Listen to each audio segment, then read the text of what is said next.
Как вы помните, в 2024 году были внесены изменения в Кодекс об административных правонарушениях, которые предусматривают, что за подключением к сетям единого оператора в цель или обманника криптовалюты была предусмотрена санкция, как конфискация аппаратов для добычи криптовалюты.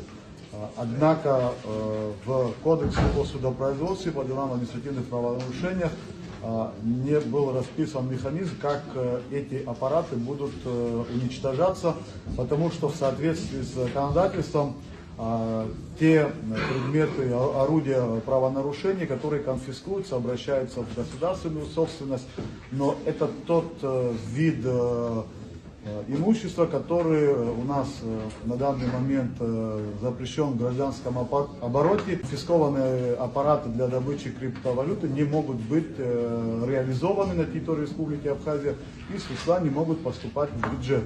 И данный проект закона, который был представлен, предусматривает, чтобы судебные исполнители после вступления в силу судебного решения о конфискации утилизировали, уничтожали данные аппараты.